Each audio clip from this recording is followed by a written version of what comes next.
The thoughts, opinions, and general overall shades thrown on High at 9 News are those of the individual speakers and not those of High at 9 News, its audience, or its advertisers. The statements made do not constitute medical, legal, or financial advice, and for advice tailored to your specific situation, please consult with a licensed professional. Welcome to the High at 9 News Hour, where you will hear from cannabis industry experts and professionals from around the country talk about important topics while shining light on global issues and discussing cannabis as it relates to politics, regulation and reform, data and technology, science, research and medicine, family and parenting, art, celebrities and entertainment, fitness, sports, mental health and wellness, and plant-based medicines and entheogenics. Together, we are building a stronger community, fighting the stigma and creating change. With your host, Jason Beck, joined by special industry expert correspondents from around the country, and daily antics brought to you by Cannabis. Coming to you live every Monday through Friday at 9 a.m. Pacific Time and high noon on the East Coast. And thank you all for getting high at 9 with us.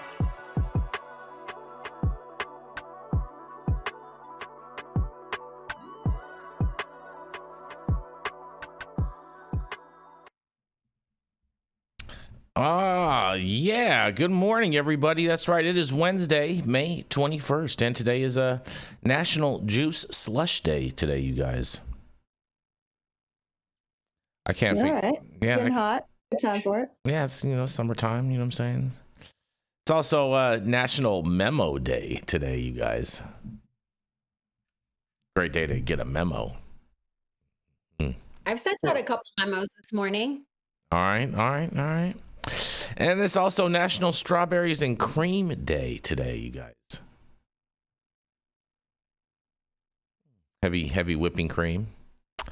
Over the lips and to the hips. Yep. Speaking of all that, Dale, it's also National WaitStaff Day. Ah, okay. Yeah, shout out to all those waitresses out there. And I got a granddaughter doing that. What's that, Dale? I got a granddaughter doing that. Yeah.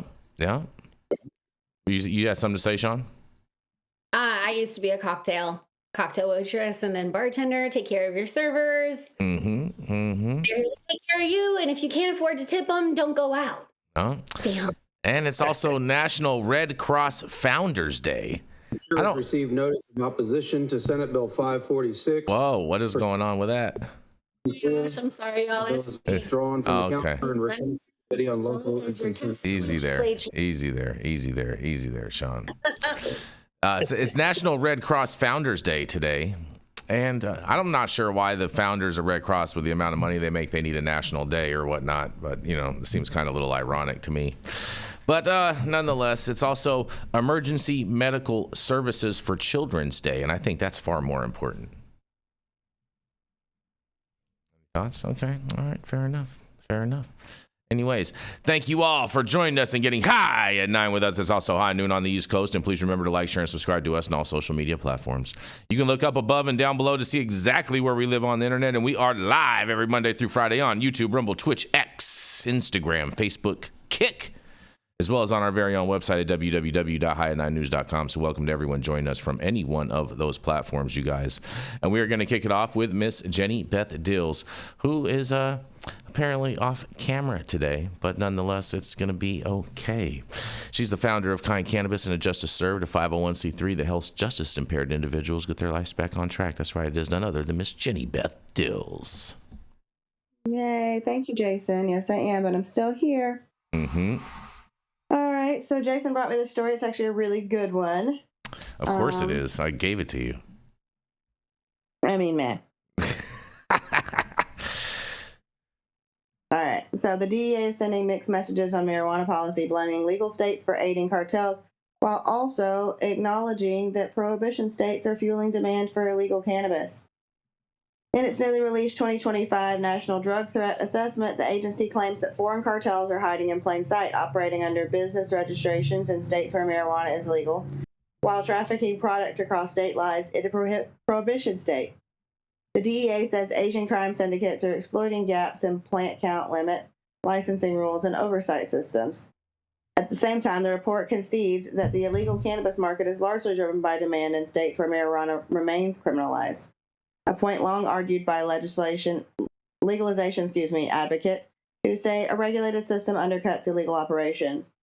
In a clear sign of the ongoing tension between state and federal law, the DEA repeatedly puts legal in quotation marks, signaling its refusal to recognize state licensed marijuana as truly lawful under federal policy. The report comes as President Trump's nominee to lead the DEA, Terrence Cole, faces Senate scrutiny. Cole has expressed concerns about marijuana's risk and refused to commit to rescheduling it, despite ongoing pressure following the Biden administration's move to shift cannabis from Schedule 1 to Schedule 3. For now, the rescheduling process remains stalled while the DEA continues to grapple with the consequences of a patchwork policy landscape, one where state legalization is expanding but federal enforcement remains deeply conflicted. Jason, I'm sure you love as much as I do the fact that they're trying to now give cookies to the Biden administration and shit on the Trump administration. Mm-hmm. Classic marijuana moment move. Yep. As always, don't expect Very anything classic. less from those guys. Very, very classic. And I love that. Why are we doing this giant push towards Asian crime syndicates right now? Because last time I checked, there were all kinds of people who own licenses and straw purchases that shouldn't own them. It's not just Asian people. But I think it's really interesting the way this report was written. Obviously, prohibition leads to the illegal market. That is a no-brainer. Thank you, DEA. And I think this whole article is one big duh. So I'm really confused right now on why this is news, and how much, time, effort, staff dollars were taken to compile this very thoughtful, very intelligent report.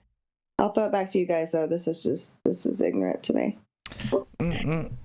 Well, I mean, we have known about this, and again, like you said, I don't think anybody in the industry that has their pulse on what's going on isn't aware that there are syndicates operating within the legal space and the illegal space, and oftentimes it's convoluted with a little bit of both. In respect. So, I mean, I kind of agree with you. I found it interesting because we did kind of touch on this a little bit on yesterday's episode as well. But you know what I mean? The cartels are about making money. And if there's a way for them to make money doing something, then they're going to do it. And if there's a way that they can have cover to be able to produce illicit goods, you know what I'm saying? They're gonna do that. And if they can get a higher value, while having cover to be able to produce so-called goods, I mean, it's kind of a no-brainer. And the job of law enforcement is to catch the bad actors. But like we're arguing for this in Texas, we just sent a whole debate brief telling them that they will hand the market over to illicit operators. And I'm not talking about your legacy trappers. I'm talking about large scale operators. If we make things illegal, then everybody is in that jar. But if you regulate, then you can pinpoint where your bad actors are. And then to Jenny's question, as far as why are they focused on Asian organizations instead of, various organizations, there's tons of IGO organizations, that's intergovernmental operations and non-governmental operations, cartel, cabal, whatever you want to call it. The reason for that focus is going to be because of China. And I think that is actually, unfortunately, something that has come down from the Trump administration, why they're targeting specific groups.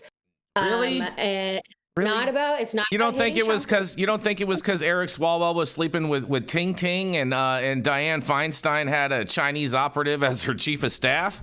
No, Jason, it goes deeper than that, and it's not even about China. Like, if you look in NorCal, like, they're completely shutting down water operations to certain parts of Siskiyou County because the Hmong population lived there. But that's not a Trump administration situation. That's been happening for the last 4 to 5 years.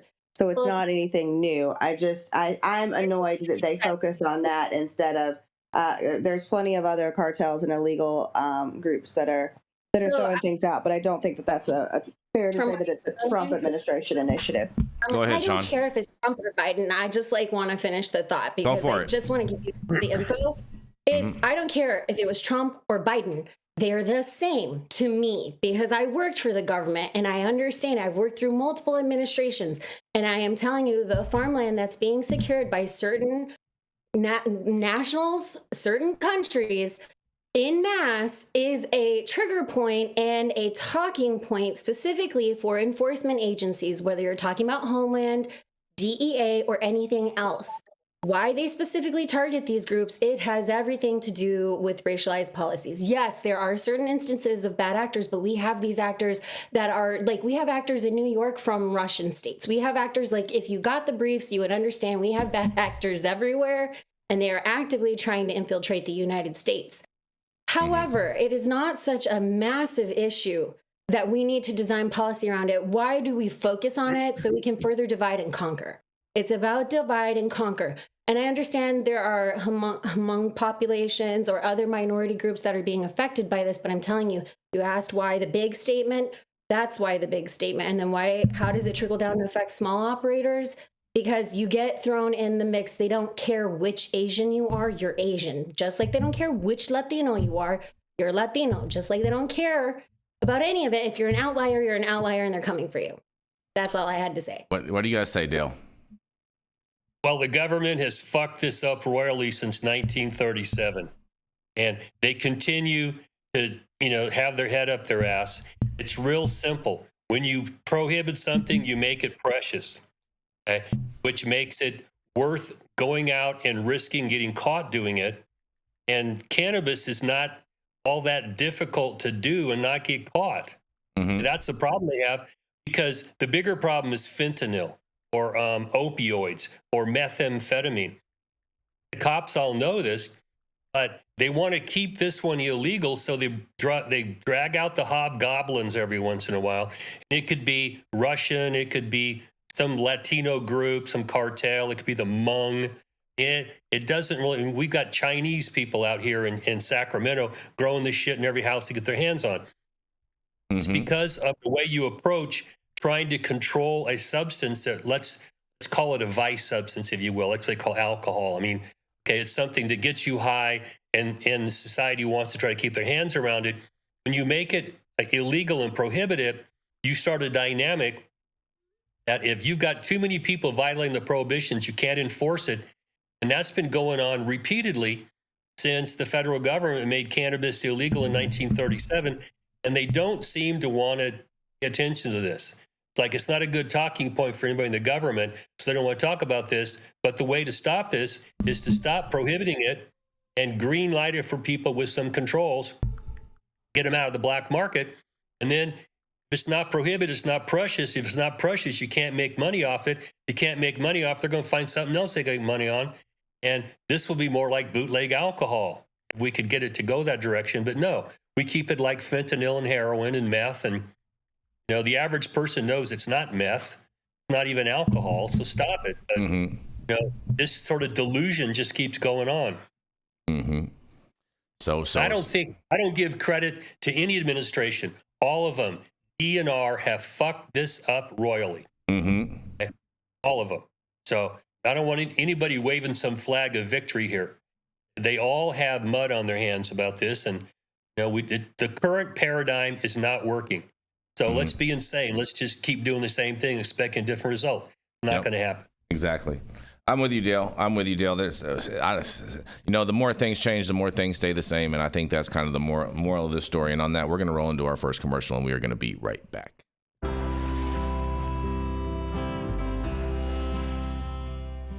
Oh, man, your knees still bothering you, man? Yeah, my left one, And I'll tell you what, I've been using this new CBD cream, and it works like a miracle.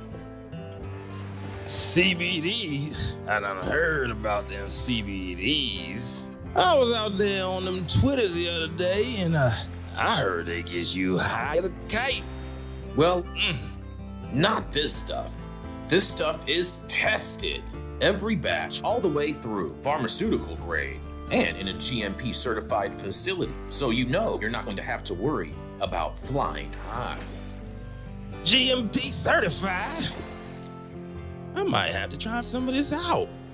Where will I even find this? You go directly to aimhighhemp.com and they will ship it to your door right away. Tested. It's not a name, it's a promise.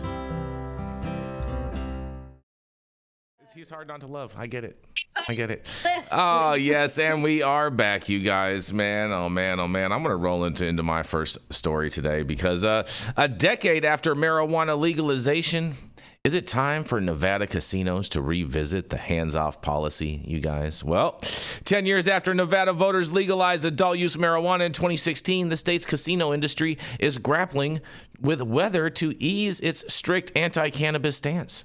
As consumer preferences shift and cannabis lounges gain traction, some gaming executives see potential in embracing marijuana, while others remain cautious due to federal law and industry regulations. And the debate highlighted in a May 16, 2025 report by the Nevada Independent underscores evolving attitudes in a state where cannabis sales reached $1 billion annually, a changing landscape, you guys. Because Nevada's adult use market, launched in 2017, has grown steadily with 78 dispensaries and over 100 cannabis consumption lounges approved or pending as of 2025. And these lounges, authorized by a 2021 law, allow on-site cannabis use, addressing the challenge of where tourists can legally consume since public use remains prohibited.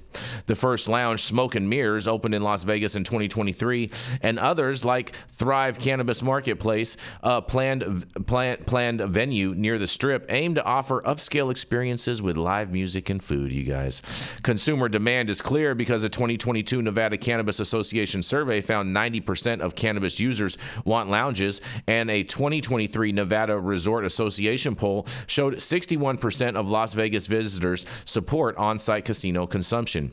Yet casinos, including giants like Caesars Entertainment and MGM Resorts, maintain a zero-tolerance policy, citing federal law which classifies marijuana as a Schedule I drug. Violating these laws risk losing gaming licenses, as the Nevada Gaming Control Board reiterated back in 2018, and warning that cannabis-related activities could trigger federal enforcement. But some casino leaders see opportunity because Bill Hornbuckle, that's a great Vegas name, Bill Hornbuckle, CEO of MGM Resorts, suggests in 2024 that federal rescheduling of marijuana to Schedule III proposed by the Biden administration could prompt a policy shift, and quote says, "If it moves to Schedule III, I think you're going to see a different attitude here," Hornbuckle said, noting potential tax revenue from cannabis sales. Station Casinos, a locals-focused chain, is exploring hosting a lounge, with Vice President Alex Acuna stating in a quote, we're not naive to the fact that consumers want this product. Smaller venues are already testing the waters. The Palms, owned by the San Manuel Band of Mission Indians, became the first major casino to host a cannabis-friendly event back in 2024, partnering with Nuwu Cannabis Marketplace for a pop-up lounge during the Electric Daisy Carnival. And Palms general manager Cynthia Kaiser Murphy called it a success, saying in a quote, "There's no reason why cannabis and gaming can't coexist." Off-strip properties like the Lexi Las Vegas, a cannabis-friendly hotel, and the Plaza, which hosts annual cannabis trade shows, are also embracing the trend. And however, major strip operators remain weary because Caesars Entertainment told the Nevada Independent it has, in quotes, "no plans to change our policies at the time." Citing federal restrictions, the Nevada Gaming Commission, led by Chair Jennifer Togliatti, reinforces this caution, noting that federal law violations could jeopardize licenses, and Togliatti emphasized the commission's limited authority, stating in quote, "We don't make the federal laws, you guys." But economic and cultural shifts persist because cannabis lounges could boost Nevada's economy, with lounge licenses generating $10,000 annually and transaction fees adding to state coffers. Clark County, home to Las Vegas, has capped lounge licenses at 50, but allows dispensaries to apply, potentially integrating cannabis into tourism. And Lakey Martin, executive director of the Nevada Cannabis Association, argued that casinos risk losing younger cannabis-friendly consumers to competitors. And they say the consumer base is changing, Martin said, and casinos need to adapt to stay relevant. Opponents, including some gaming regulators, worry about federal scrutiny and some risk, and former Governor Steve Sisolak, who supported legalization, noted in 2018 that casinos avoided cannabis to protect their, in quotes, privilege licenses. Critics also cite concerns about impaired gambling or negative guest experiences, though lounge advocates argue regulated spaces mitigate these risks. But as we look ahead, as Nevada's cannabis industry matures, pressure mounts for casinos to reconsider their hands-off approach, and federal rescheduling expected to finalize in 2025. Well, good luck with that, you guys. Could ease restrictions while growing public acceptance. 63% of Nevadans support legalization in a 2024 poll, and it fuels the push, but smaller casinos and off-strip venues are leading the charge, but major strip resorts may wait for clearer legal guidance. For now, Nevada's gaming industry stands at a crossroads, balancing tradition with a billion-dollar cannabis opportunity, you guys. Well, you know what I have to say about this is I think a lot of this is smoke and mirrors, but nonetheless, you know, the reality of it is that a majority of the casinos on the strip in Las Vegas, that is all federal land that is leased to those businesses by the federal government. So how they're going to allow cannabis on federal property is totally beyond me, but I guess we'll have to wait and see. And just Jason Beck for the High at 9 News, and I can't wait to hear what you guys got to say about this. Somebody's going to push the envelope and force the federal government's hand here at some point. What's clear to me, and it bears out in these statistics, is that the average person sees cannabis as safer than alcohol and tobacco. Okay. We've got all these rules about cannabis, like it's depleted uranium or it's fucking fentanyl. The average person sitting there drinking, smoking a cigarette, pulling on the handle, and we're talking about impaired gambling. The fuck out of here. Yeah, Come impaired on, gambling. man. That's a new one, bro. That's the first time I heard of that. That's laughable. That's your argument. Right? Get the fuck out of here. Get a real job. That's stupid. Impaired gambling, I mean they're serving alcohol. Getting drunk at 4 a.m. at the craps table in the Wynn, that's impaired gambling. I think that it's really frustrating that we have such a large conference there every year, and I watch operators get kicked out of these suites that they pay tremendous amount of money for, not even because they're smoking in there, but because, like we had our suite at the Cosmo try to be raided because we were having an investor party up there. No, we hired their staff. We weren't smoking in the rooms.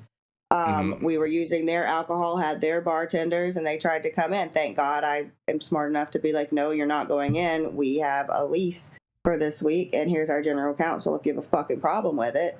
But, I mean, dude, guys, don't walk through casinos with your dispensary bags. If you go to Planet 13, put that shit in your purse. Take it out of your bag and throw something in your pockets. Don't walk through the lobby with that because they will tag you so quickly. Yep. That is true. They got lots of cameras in Vegas that are constant, and lots of people constantly monitoring. That is nonstop out there.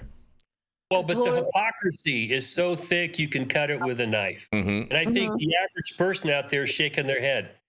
It's like, dude, we all smoked weed, whether you went on and kept doing it or didn't. Didn't stop you from functioning. The sky didn't fall. Kids are actually using less. I mean, let's look at the objective reality here, and then look at this. Siloed head up your ass stuff keeps coming back. I mean, I understand the federal thing. I mean, the feds still like that string attached to the industry so they can pull it, get people to, shit themselves a little bit. We need them out of the way. But once they're out of the way, this needs to be treated like alcohol, okay? And let's stop playing games with all this stuff. And if you're going to talk about somebody using a substance that gets them high, all right, let's take a look at this realistically. We couldn't ban alcohol, so we finally went, oh, man, we've got to make this legal now. Well, you can't ban cannabis. And they're really getting to that point. Passed an amendment to the Constitution to stop alcohol, and the speakeasies and the bootleggers and the mafia took off. We're in the same place right now. Talk about cartels. Why do we have a cartel involved in this? Well, because most of the activity is in the illegal market. That's why. It's like, why don't Stevie Wonder can see the fucking problem here, but you talk to these idiots and they go, oh, what are we going to do? Let's go enforce more. Yeah, fuck you. You can't enforce your way out of this problem. You got to legalize your way out of this problem. I just want to learn all this stuff about Vegas because my first MJ biz, I definitely walked around like flagrantly. And my favorite thing is to sit out there at like 3 a.m. and smoke a J and just see the Vegas lights, honestly, especially with EDC happening at the same time one year. It was incredible. I can't imagine like the way that Vegas was built. It was built by the mob and it was built on cowboy principles. So like I get holding other places to certain standards, but we're talking about Sin City. So kind of, I don't get it. It's just ridiculous. I'm going to keep smoking my J's and then praying for Vegas. I had no idea the rules were so restrictive until actually this past year was the first time I ever got stopped. Yeah, I mean, Vegas has always been like that. I mean, back in the days, I remember, you know what I'm saying, probably before you were even old enough to go to Vegas, Shaun, they used to have signs that said you're now entering the state of Nevada, and if you even get caught with a seed, you're getting like 21 years. Ooh. Yeah, but you can call up on the phone and get a hooker and blow at your room by delivery. So it's like, stop it. Just fucking stop Yeah, it. the thing about Vegas, though, you know, you got to be careful what hookers you hire, Dale, because, you know, different casinos have different levels of hookers, you know what I mean? And some of them, you know what I mean, aren't the, you know what I mean? Yeah. Well, I'll tell you, No. double rubber and sheep dip. That's how you do it. Oh man, that's a good one. But Vegas, man, you know, I'm hopefully optimistic, but I honestly don't see Vegas changing any policy, because I don't see the federal government changing policy anytime, and I think we're going to need a change in federal policy. And even with the optimism of Mr. MGM, I forget his name, son of a biscuit. But his optimism with it changing with Schedule 3, I don't really see how it would change with Schedule 3. I mean, if that's the case, you're going to have everybody just out there on the casino floor doing ketamine and whatnot. And I mean, that's going to be a whole nother situation too. But nonetheless, we're going to roll right into attorney at law, Mr. Dale Schafer. And Dale has been an attorney since the Reagan administration. He has represented physicians, hospitals, insurance companies, cops, corrections officers, and for the last 25 years, he has specialized in cannabis law. He served a 5-year federal prison sentence for helping medical marijuana patients and managed to save his law license. He's blunt. He doesn't smoke them because they're ratchet, and he's honest and unconcerned with public opinions, your opinion, and everyone else's opinion, and will show you how to defy gravity by pissing up a rope. That's right, he's another your favorite Tio Loco, and you can now find him at his own law office at the law office of Dale Schafer. Good morning, everybody. Favorite Tio Loco, infamous full of shiticus. Here we are. My story today comes out of MJ Biz Daily, and the headline is California Governor Won't Stop July Increase in Marijuana Excise Tax. Now, for those of you who aren't in California and have been following this, we have a 15% excise tax, and in their infinite wisdom, the legislature wants to raise it to 19%. And the problem we have is that California looked at cannabis as a cash cow, hooked it up to the milking machine. Cash cow is on life support right now, and the milking machine continues to pump, and there's not enough money to pay the bills. Yet nobody wants to consider, pulling one of the machines off the cow's tit and letting the industry survive. It just doesn't seem to get their attention. And I'm particularly upset about this because I'm a lifelong Democrat, and I'm real critical of the legislature in California having their head up their ass about this. The argument that they give us is that in Prop 64, the voters voted for a 15% excise tax on this, and then we're going to hand out cash to all these groups. Okay? Mm-hmm. They set two funds. One of them's the tax fund where the excise tax drops into, and they just write checks to people, and those people have their hands out, and they'll be damned if they're going to give up a nickel. The other side's a cannabis control fund. That's where licensing fees go. And to give you a hint, the highest licensing fee is $300,000 a year. I don't know how many people are actually paying that. It's the large micro business, but the licensing fees are exorbitant. So what we have here in California is a huge budget deficit because the people in the legislature think that they can solve every problem by just throwing money at it, and it doesn't work. And these local jurisdictions now, they want to continue their money. There's an open tax revolt going on. Elliot Lewis and a bunch of other people are screaming and yelling, we can't pay our bills with all these goddamn taxes. And it's falling on deaf ears here in California.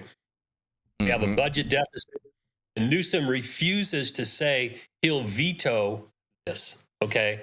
There's a bill floating through right now by a guy named Haney trying to stop this, and, I don't know that I'm going to make a large bet that it's going to happen, because what's in the ear of our legislators are these people, these groups with their hand out that have been getting money. And they do not give two shits about the legal industry. What they want is their money. It's very frustrating to me. And just to be blunt, I have proposed amendments to Prop 64 that I'm going to be presenting at the Democratic Convention next week. And you guys all know how I am. I'm ready to call them as I see them. And I'm irritated about this. We need to take away the control of local governments to tax and regulate this, get their ass out of this completely. I'm proposing we lower the excise tax from 15% to 3%, which is what distilled spirits are, and have the excise tax pay only for the agencies that oversee cannabis. And that's it. Everybody else can go piss up a rope. They didn't care about our industry. Why should we care about them? Okay. And licensing fees should only pay for what it costs to go to the applications and to inspect to make sure that you're a viable entity and you're deserving of a license or a renewal. That's it. Take all this extraneous money away from people and let the industry try to survive. Because right now we went from almost 20,000 licenses down to 8,500, and this is just getting worse. And the black market's laughing all the way to where they bury their money. Remember how many times you tell these knuckleheads that if you don't open this up, black market's going to win. Crap is everywhere. People want weed, and they're going to get it. The more expensive you make it through the legal industry, the more the black market just says, hey, I'm your Huckleberry. Come on, I got some bud over here. I got a vape card or whatever. Okay? And it's just, it defies logic. What it means is it's corrupt. At the base of this. Okay? The groups, when we passed 64 here, we had to do a devil's deal to get it passed. Okay? We had to give locals control. It's in our state constitution. We gave them control to tax and to regulate. Okay? And we allowed this 15%. My God. Go talk to an economist and see if this is sustainable in a business entity. It is not. Okay? But we had to do a devil's deal to get this passed. And I went out and stumped for it. I talked to a lot of different organizations and political groups. I had just gotten out of prison. I wanted the felony penalties removed. It should no longer end you in prison. Stop it. So we got a misdemeanor soaking wet is what we have here in California.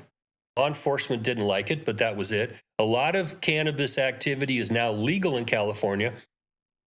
And my hope was that the legislature would not be so corrupt that it would let this industry die rather than tell these moochers with their hands out that there's no more money. But obviously our legislature can't say that.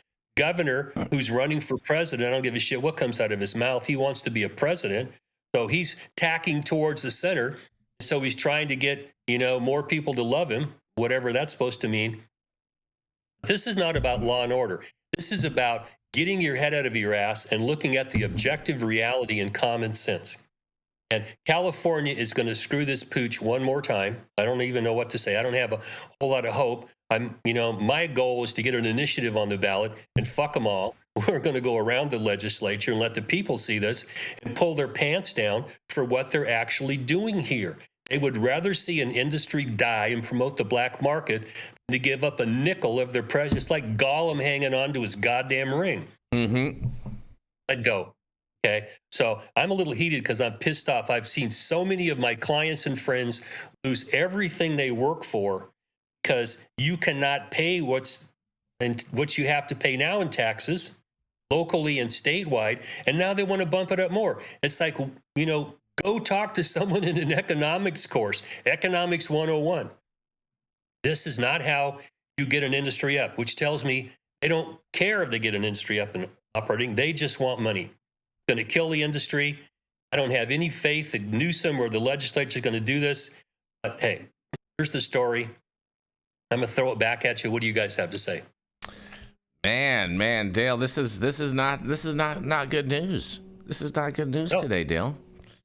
This is Gavin Newsom is going to screw the pooch, and I feel like like our whole industry needs a dose of Viagra because it's having a hard time getting up.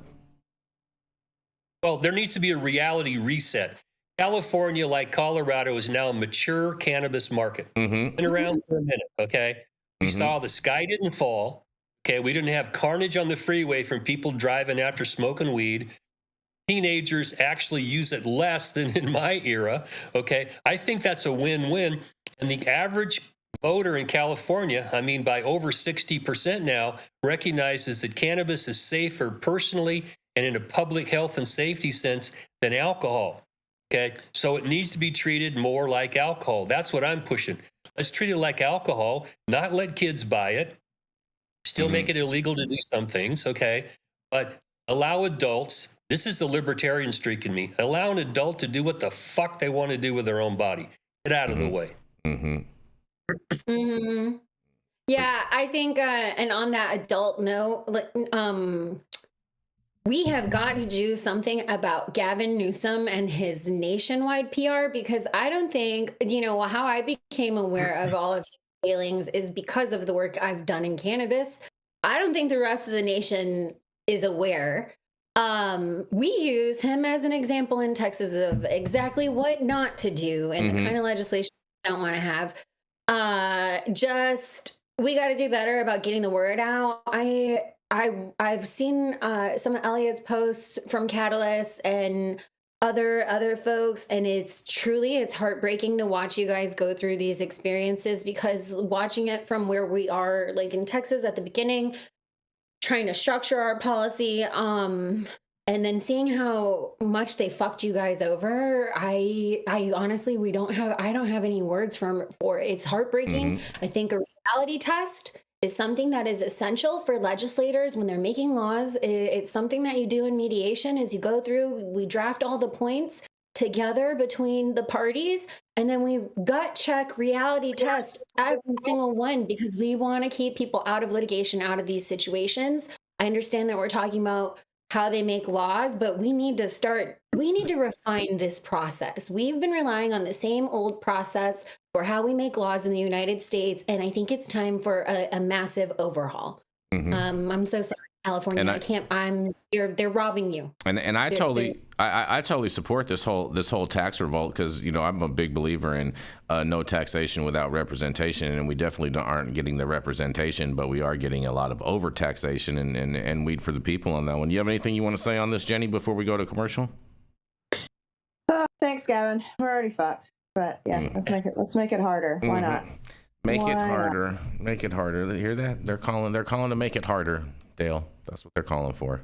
Well, what's going on in the cannabis industry is just the quintessential problem with politics in California. Too many people are on the take. The legislature doesn't want to do anything unless it's forced to. And some of their policies now that Newsom's trying to move away from have put people in positions that have no goddamn business being where they are, but they want them there to make sure that when you count heads, we got the right number of people there, rather than the people who know what the hell they're doing. And that for me is a problem. I do believe in meritocracy. I think we should protect everybody who's vulnerable, but I don't think you should just have things handed to you, because no one appreciates that. And to try and force on systems your idea of what you think they should look like, rather than let them holistically figure out who is best at doing something. I mean, Shaun, you were in the military. I was in the military too. We had women everywhere. I have had the honor to work with very intelligent, competent women. Right? I've also known some men who couldn't find their ass with both hands. Okay, and when they can't find their ass with both hands in charge of something, okay, they're going to fuck it up. You put someone in there who's competent and intelligent and let them run it, okay, then judge them on their results and allow that to be the holistic approach to solving problems. But what we saw in LA after that fire is we've got people pointing fingers everywhere, who did what and why we have somebody of this gender doing this. And, it's like, why in the fuck are we talking about this? I've got cousins who are firefighters. If you can't pick up a 160-pound man or person and carry him out of a fire, you got no goddamn business being a fire person. I don't care what they try to say. It's about public health and safety. And after Kamala Harris stepped on her punani, in the election about, I want to pay for gender surgery fee. It's like, oh my fucking God, no. Yeah. No. Now Gavin's tacking to the middle. Didn't want to have that problem. But, I'm tired of politicians who don't have principles. I may disagree with your principles, but God damn it, state them, and we can talk about it. Your principle today may not be your principle tomorrow or next week. How do you deal with that? I'm irritated. Like I said, I've been a lifelong Democrat, and I have no problem calling these motherfuckers out. And it's not just Democrats. The Republicans in this state are the ones that prohibit. Over 60% of our jurisdictions don't allow it. They're predominantly Republican. They say, no, we won't do it here. Oh, well, that's not fixing the problem either. So we got to get to the middle somewhere, bring in everybody that's got common sense and try the same target here unless we can fix this. The legislature won't do it. I agree with you. We got to have a voter initiative to fix it, because government is never going to try to fix itself. It's just it's not in their nature. And on that, we're going to roll into our next commercial, and we're going to be right back.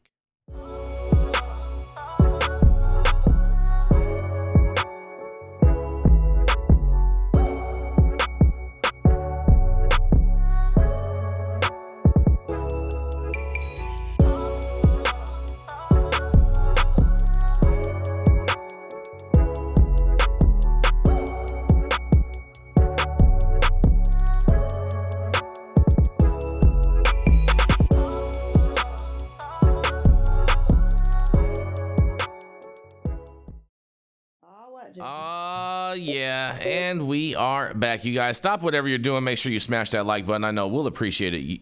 You'll appreciate it, and YouTube will appreciate it. Also, make sure you subscribe to the channel if you're not subscribed already. And all of the articles that we cover on today's show, you can read directly on our website at www.high9news.com.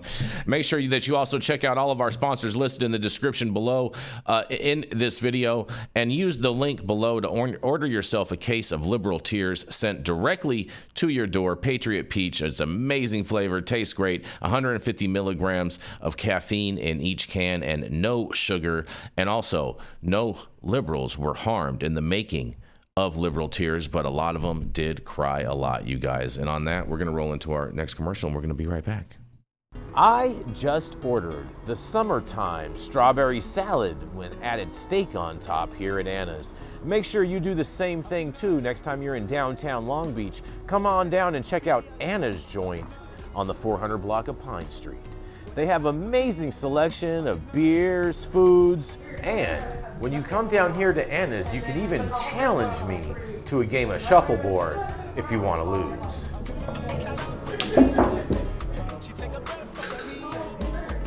Did you get that? So, next time you're in downtown Long Beach on Pine Avenue, make sure you stop by Anna's Joint on the 400 block. Not only do they have Anna's Joint, this restaurant and bar, but they also have the amazing deli next door. And then next door to that, they have a very exotic flower shop. You may want to stop by and say hi.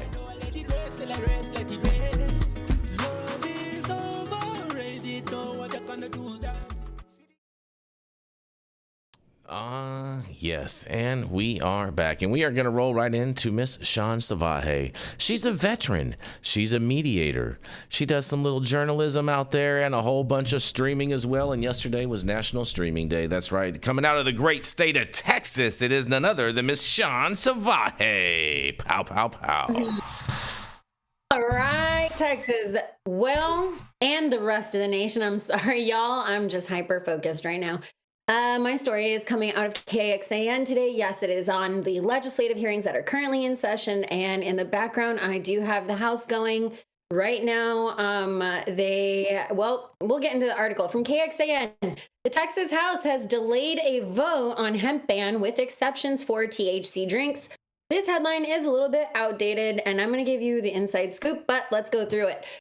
From Austin on Tuesday, the Texas House was set to discuss an amended version of Senate Bill 3. This amended version has converted what the House committee had put forward as a regulation bill that included drinks and edibles. A new bill has reverted it back to the engrossed Senate version as an all-out ban. So we are really in the middle of war out here in Texas. We are encouraging everybody to call their reps because this delay is quite interesting. The bill was significantly altered from the Texas Senate version, which was a complete ban. And Lieutenant Governor Dan Patrick has said he will go to special session to complete his mission. I got more information on you about the dirty tricks they're playing. On Monday afternoon, State Representative Tom Oliverson, a Republican, authored an amendment to reinstate most of the House's changes to SB3 amidst pressure from Dan Patrick on social media, Dan releasing a video, to completely ban all forms of THC. He said, "These THCs are dangerous."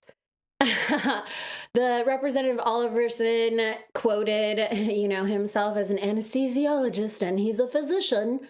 But that means as an anesthesiologist, he can lend his license out to pain management clinics. Ding, ding. As a board certified anesthesiologist trained in chronic pain, I've seen the quiet suffering of Texans who are desperate for safe, effective relief. Texas patients need real medicine, not unregulated hemp. Really? Interesting. These products pose serious risks, including overdoses and psychoses, but sure, go ahead and keep prescribing your pain medications.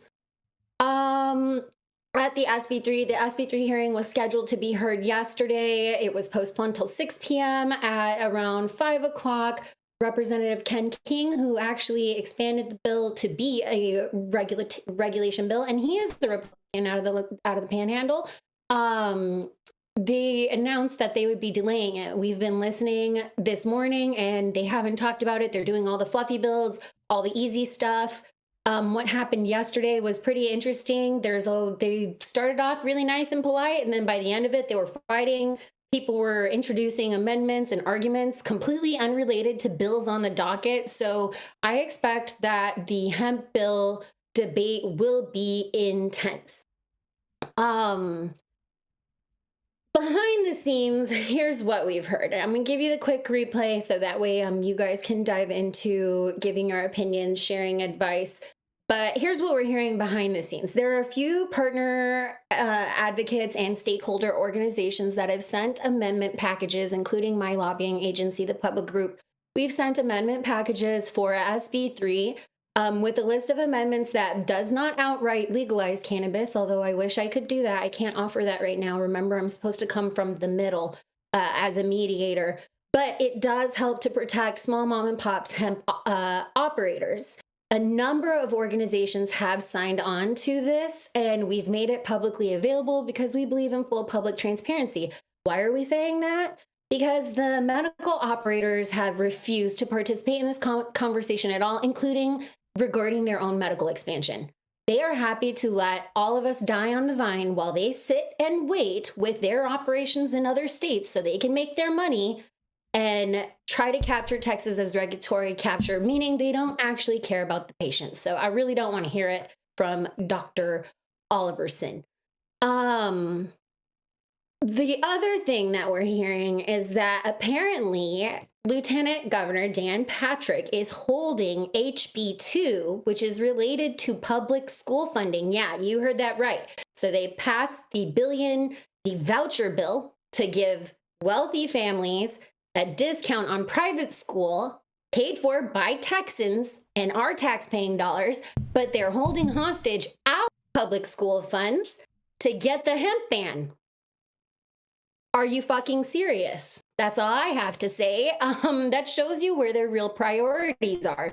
I know that maybe not everybody's supposed to know that's going on behind the scenes, but I'm going to tell you the truth and not the bullshit. So what we've done is we have a lot of activists, advocates, patients.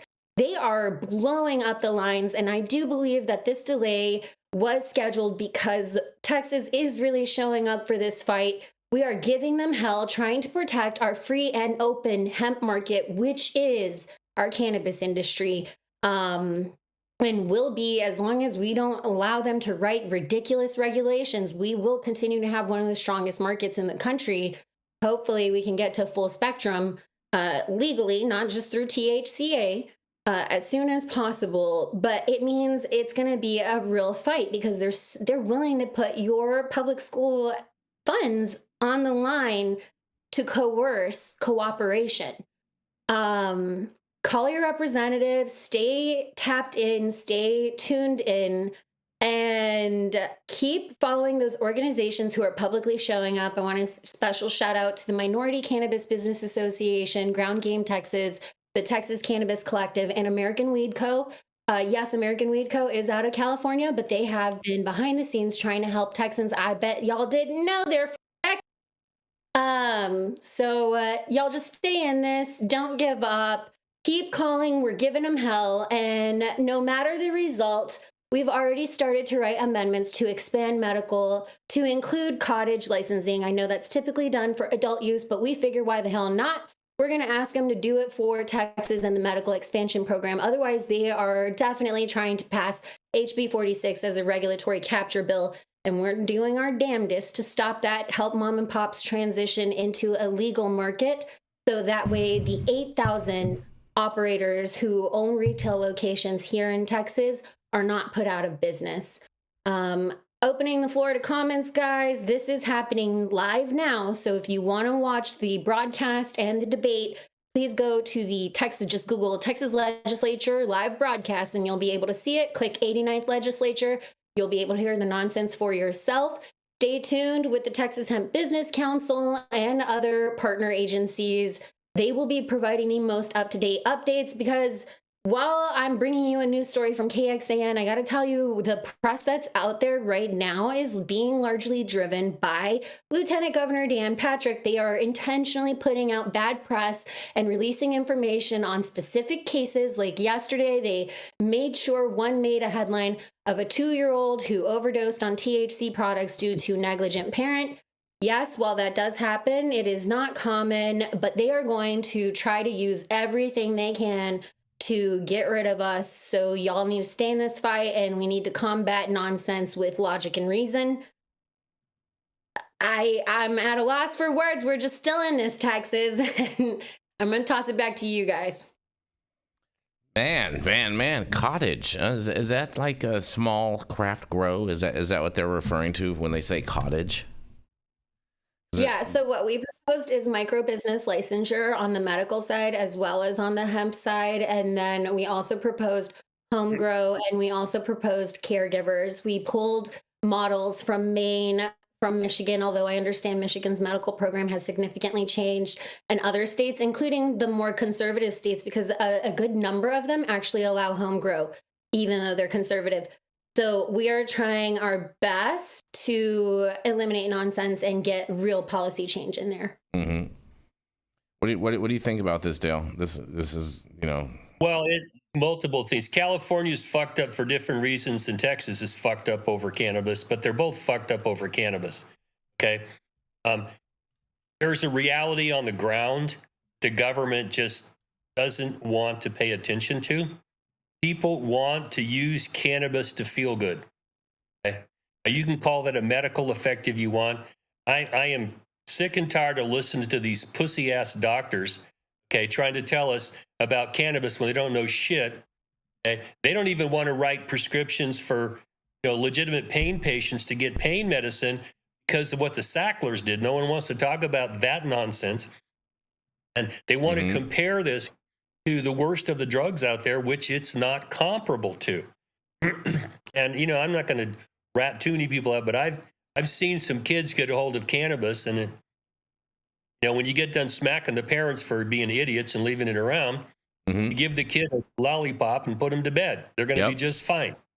They take an overdose of Tylenol. I've watched children die from eating Tylenol. Okay. So when we take a look at relative positions here, it makes absolutely no sense to have your ass so puckered up about weed, okay, when you can go buy a product off of the shelf right now that will kill your child if they get their hands on it. There's no connection to reality here. It's irritating to watch it, but the reality also is that there's people that want these products. People give them to them legally, they're going to get them in the trap. Whether it's a hemp trap or whether it's a cannabis trap, it doesn't matter. They're going to get it. It's the same theme. These people in government really do not want to acknowledge that there's a market out there for cannabis. It's a relatively safe product for people to use. We can look for experience around the country, see what's happened there. Sky's never fallen, but Lieutenant Dan just keeps coming out every once in a while, pull his head out of his ass and make some stupid statement, and then go back and duck and hide and pretend like he's not manipulating behind the scenes. That's one of my biggest problems with the opponents we face. Can't fight them by talking to them. The cannabis industry has been on its back foot. We're like the redheaded stepchildren in prison garb. Okay, we're always having to apologize, and it's time that we stand up and go, no. Talk to the people out there. They want this. How do we get people what they want? If that's what government's supposed to be here for, to do the will of the people within the bounds of moral and ethics and malum and say laws, where are we going with this? Interesting. Yeah, Texas has been very. Jenny, what do you have any thoughts on this, Jenny? I mean, it's a mess. I mean, the unregulated hemp industry, like, something does need to be done about it, right? Because you can't have things that people are consuming that are unregulated. There need to be certain safety protocols put into place, but there needs to be reasonable regulation. I think tying education funding to that is kind of crazy. I'm a little confused on the voucher program, because I know in other states, the vouchers are intended not for wealthy families, but they're intended to kind of even the playing field and give working class families a chance to have some kind of financial contribution towards if they would like to put their child into a private institution. So I'm a little confused on that. I'll have to read it for myself. But yeah, I don't know. We're going to see, I guess. This is not... I don't know where this is going, Jason Beck. Oh, man, I have a So feeling. for the voucher program, it's only accessible. The private schools that would probably accept these funds are truly only accessible by the very wealthy, which is why I don't want to hear any more about the kids. If you don't want to fund public education and you don't want to set up regulations to create safety parameters, including age gating, which is what they failed to do in 2019 and 2021, and since then, shut the fuck up. Like, STFU. You cannot tell me as a mother and a constituent that you care about my children if you don't even want to fund their education. Get out of my way. Interesting. And on that, we got to roll into our final commercial, and we are going to be right back.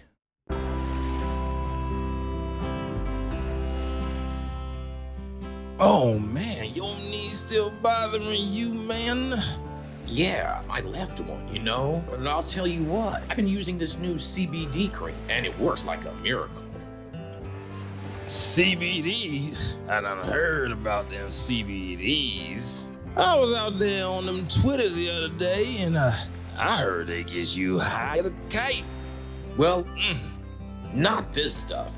This stuff is tested. Every batch, all the way through, pharmaceutical grade, and in a GMP certified facility. So you're not going to have to worry about flying high. GMP certified? I might have to try some of this out. Where I'm even find this? You go directly to aimhighhemp.com and they will ship it to your door right away. Tested. It's not a name, it's a...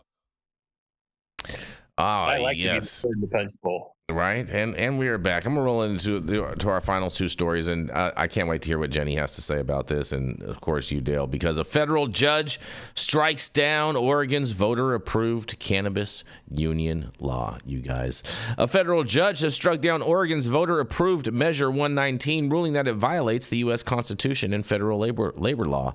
On Tuesday, U.S. District Judge Michael H. Simon issued a permanent injunction against the enforcement of the measure, which would have required marijuana businesses to enter into labor peace agreements, LPAs, with unions as a condition of licensing or license renewal. The law, approved by voters in 2024, mandated that cannabis companies remain neutral toward unionization efforts and submit documentations of an LPA with a bona fide labor organization. The judge concluded that this provision infringes on the free speech rights of business owners and is preempted by the National Labor Relations Act Act, the NLRA, which governs union-related matters at the federal level. In a quote, the measure forces cannabis employers into negotiations they otherwise would not be required to enter, wrote Judge Simon in the 23-page ruling. He added that the neutrality requirement unlawfully restricts employers from expressing their views about unionization even when that speech is non-coercive and protected under federal law. The case was brought by Casalia LLC, doing business as Bubbles Hash, and Rec Rehab Consulting LLC, operating as a Send dispensary, and both companies argued that they were unable to secure fair labor agreements under the measure and risk losing their licenses due to noncompliance. Judge Simon determined that the measure 119 is both preempted by the NLRA and an unconstitutional restriction on speech, and that enforcement would cause irreparable harm to the businesses involved. And he further ruled that Oregon regulators are now permanently barred from enforcing the law. The ruling marks a significant setback for organized labor advocates who pushed for the measure as a condition of cannabis licensure, and however, the court emphasized that federal labor law already provides protections for union organizing and that states may not override those federal standards even within industries like marijuana, which remain federally legal, you guys. Well, I wonder if this is going to have some rippling effects out here in California and other states that make you enter into these labor peace agreements, and I can't wait to hear what y'all got to say. It certainly is possible. It is, right? Because in California, if you got more than 20 employees, I think 50 or 60 is the mandate, but it's depending on the business, I believe. You got to have an LPA in place. Mm-hmm. Okay. Mm-hmm. That, I'm sort of torn between this. On one side of my family, they own liquor stores and grocery stores, and they hired employees, paid a minimum wage, things like whatever they were required to pay. Okay? And the business operated pretty well. On the other side, my grandpa was a Teamster. So I look at this and, through multiple lenses. Small businesses have a very difficult time if their labor is taken over by a union and trying to make them profitable. Mm-hmm. I get it. And you force that, you can force them out of business. I also know that some industries are large enough that I don't want to hear their tears about, oh, we don't want the labor unions involved, because people need to be protected. And if you don't have labor associations internally in your organization, give them a voice to help them get decent contracts for people that works with them, and they're being exploited. So there's both sides of this. I just don't like mandates that you have to do something, especially if it may not be good for your business. Okay? And the unions don't like to hear this. Okay. But if you are competing with union shops, you have to raise your rates. So I see the benefit of having them out there so that the average worker is going to benefit from unionized shops. But if you're too small an organization, you're forced to bring, SEIU or whatever these groups that are out there, the Teamsters, to come in. They take a position and they can end up being the tail wagging the dog of your business. Force it out of there. And so I don't like mandates, number one. I think that's a problem. NLRA has sufficient rules for you to be able to organize. And look at what happened to Starbucks. Starbucks did not want to unionize, and they went out and they organized anyway. They couldn't stop them. So if your employees want to do this, federal law protects them right now. It's the mandates, I think, that get them in trouble. And, I have a problem for small businesses being mandated to do this. You have any thoughts on this, Jenny? No. Not that I haven't given the previous times that we've discussed this. This is God, whatever. What do you guys say, Shaun? I'm with Dale. It's really hard to balance protecting organizations, but also not creating a burden for small businesses. And again, we need to rethink how we do a lot of this stuff. Like it's been close to 200 years. Yeah. I think this is great news. I can't wait to see. I want to see this stuff trickle into other states because I think this ruling it will have the legs to be able to carry over into other states, and I think this could be an ongoing situation, and I'm so here for this. these unions, they often want to act like they're representing us and whatnot, and really they're just taking the money just like the tax collector and not offering anything in return, in my opinion. But whatever. Yeah, I mean, I think it starts with like a good intention, but as we see, or sometimes not at all. But I just think of Hoffa. That's the worst that it can get. So is it? You should remember that. I don't know. My grandpa was a Teamster, and he was able to raise a family, buy a house, have multiple cars. My uncle went to USC. I mean, he was able to do it on a single income. Of course, it's a whole different time. But there are good things about unions. My younger son is in the carpenters union. He's a superintendent now. He's worked his way up the ladder, but it does good things, and it especially helps people who may not have the wherewithal to work themselves up the management ladder, and they just need to be protected so that they can go home and pay their bills. Yep. There's a lot goes into this. I just really don't like the government telling you what you have to do. That's a problem for me. I have no problem with reasonable rules and regulations for business, because they've shown that they'll kill you if you don't, have some reasonable rules and regulations. That's why we got OSHA, and the Diamond Shirtwaist Company was an example of stuff like that. We need them, but the mandates get so draconian. Can't run a business, and I really don't approve of that.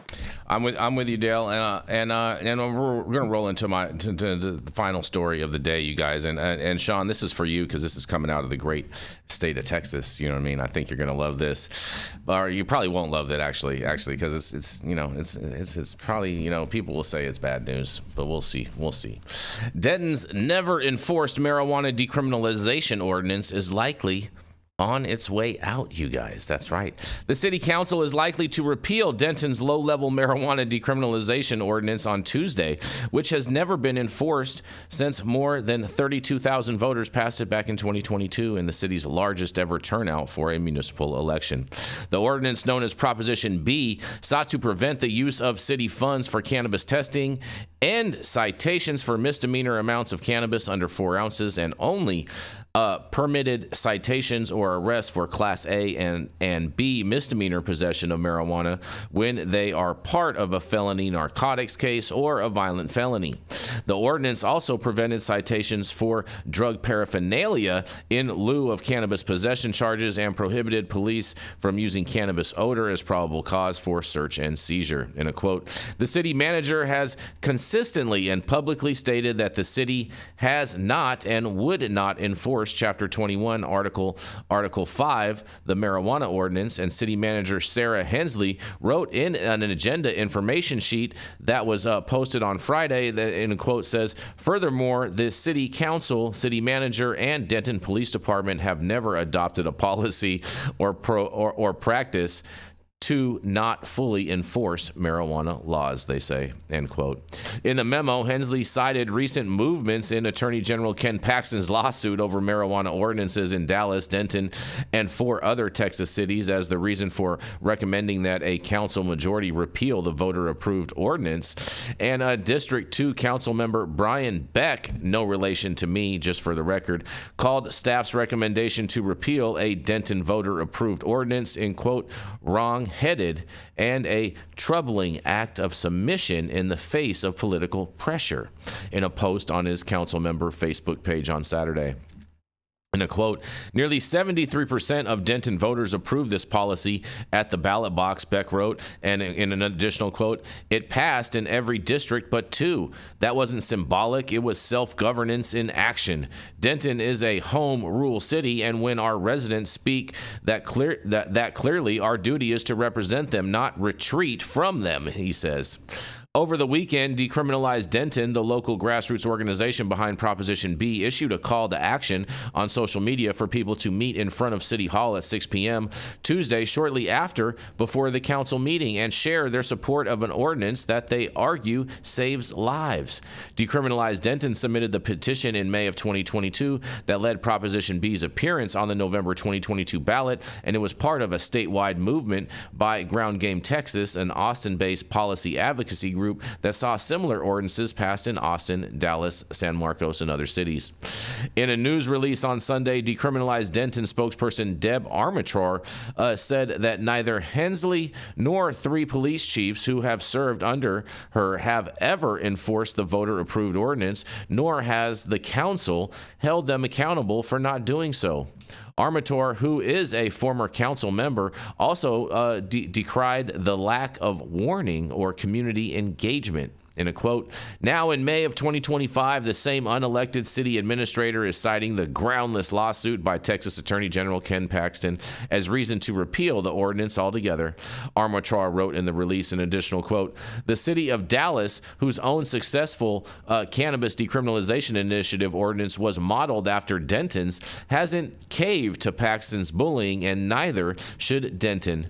Dallas is actually implementing their ordinance instead, and so should Denton. Just because other cities like San Marcos are repealing their decriminalization ordinances doesn't mean Denton should too.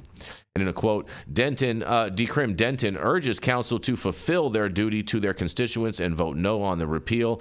And last year, Paxton sued Denton and 5 other Texas cities, Austin, Elgin, Killeen, San Marcos, and Dallas over their cannabis ordinances, claiming that Texas local government code forbid any political subdivision from adopting policies that would not fully enforce the state's drug laws. It was a lawsuit that Denton Mayor Gerald Hudspeth warned would happen, and in a quote they say, this unconstitutional action by municipalities demonstrates why Texas must have a law to follow the law, Paxton said in a news release on January 31st of 2024.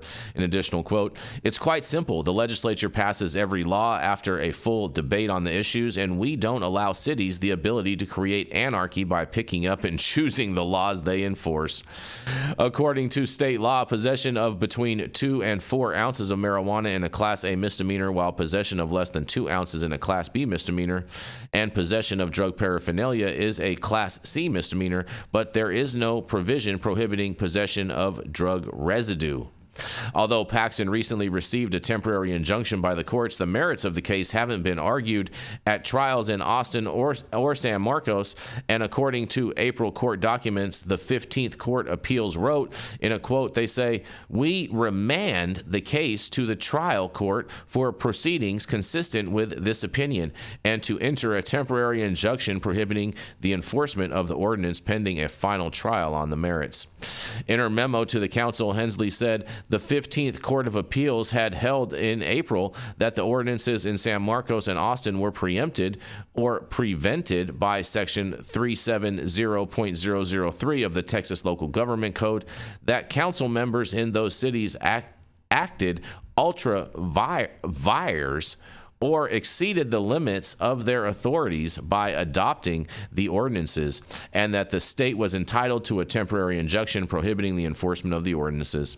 Denton attorney Richard Gladden, who represents decriminalized Denton, said Hensley was misleading the public and the council by presenting information that was factually incorrect, since the courts haven't ruled on whether the ordinances were preempted by the Texas Local Government Code or if council members had exceeded their authority by adopting their ordinances. And in a quote, unfortunately, it appears to me that the Denton City Council and city manager don't understand the difference between something probable and having occurred already, because the read of the ordinance that they posted online is making the mistake that the Court of Appeals ruled that the decriminalization ordinances were preempted, Gladden said on Monday.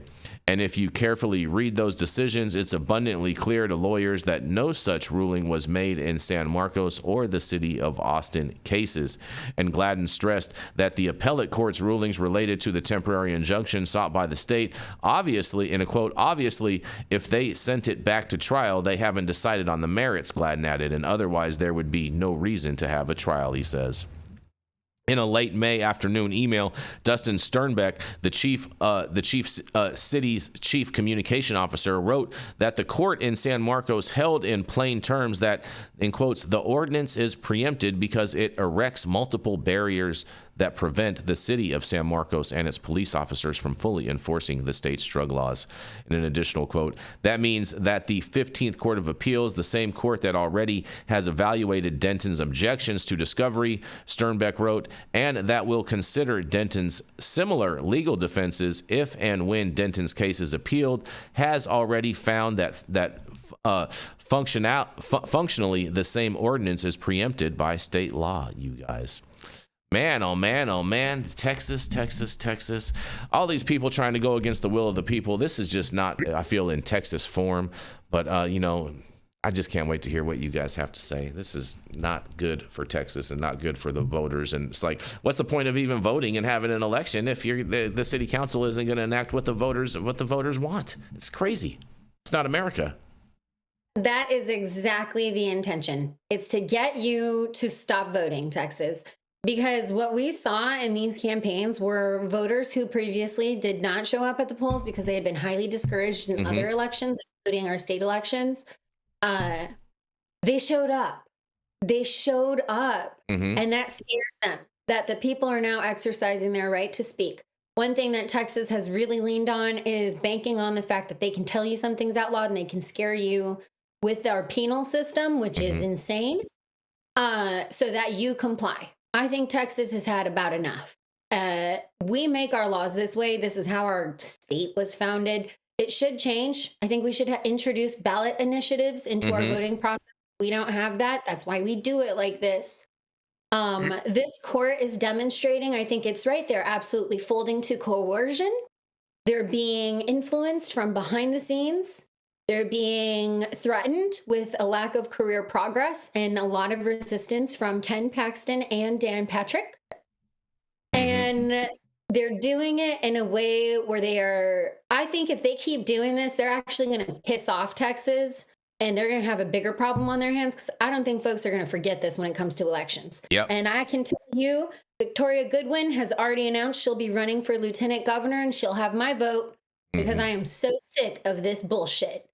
Whether you agree with me or not, we have the right to exercise our vote as a people. And the majority, we're not talking about 49, 51%. Overwhelmingly, Texas supports legalization and the end of this nonsense. We're talking about percentages from the 70s close to the high 80s. That is unusual for any kind of politic to have that kind of. It is. But this is. And with the courts doing what they're doing, they're just bowing to power. I would encourage them to stand up for their principles and stand up for their positions, or face losing it when the people respond. Well, there's a split here between, in the law we call it the de jure and the de facto. Okay? What we're talking about here is the de jure, the law. And most states put power in the central government, and then they allow the local jurisdictions to have public health, safety, welfare laws, as long as they don't conflict with the central law. That's the legal part of this. The de facto is what Shaun just said. So the supermajority of the voters want this, okay?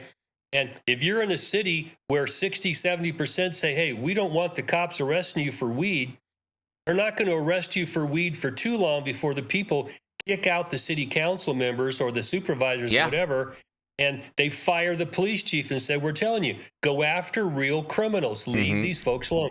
That's the de facto problem that, Lieutenant Dan and all the people in the central government have. People want something. How long are they going to be allowed to pull out, it's against the law to do this, before the people say, I don't give a fuck about your laws? I mean, we did this here in California. I mean, you can remember, Jason, when San Francisco and Oakland said, I don't care what your laws are. And our Attorney General, Dan Lundgren, came in and threw Dennis Perone in jail before an election. And the people got fucking pissed. And we passed Prop 215. And then they didn't know what the hell to do. I don't know what to tell Texas about our initiative rights. We have the strongest initiative rights in the country. Okay? And if the voters going, hey, let's throw some money in a pot. Let's put an initiative on there. And I don't care what the legislature has to say. The people are going to vote in rules, and you're going to listen to us. I think that needs to be more in place so that we have more of a true democracy. If your representative democracy will not represent you, fuck them, throw them out or go around them. Yep. You have any final thoughts on this, Jenny Beth? No, sir. Okay. All right. Fair enough. I mean, Texas, get it together. You got to respect the will of the people. I mean, the will of the people are the people that are paying you every day. And you know what I'm saying? The reason that we have these systems in place, but without the will of the people, we just, we're not in a democratic republic. I'll tell you that much. Anyways, thank you all for joining us and getting high at 9 with us every Monday through Friday at 9 a.m. Pacific and high noon on the East Coast. Big shout out to our audience and supporters for tuning in daily and listening to the insanity that is the developing cannabis industry. Huge thank you to Aim High Hemp Distribution, Tested, and Catalyst for helping us keep the lights on over here. And thank you to our correspondents for being absolutely amazing. Thank you to Cannabis Sativa L for giving us a reason to do this every day. And thank you to Cloud Media Partners, Anthony out there in the metaverse.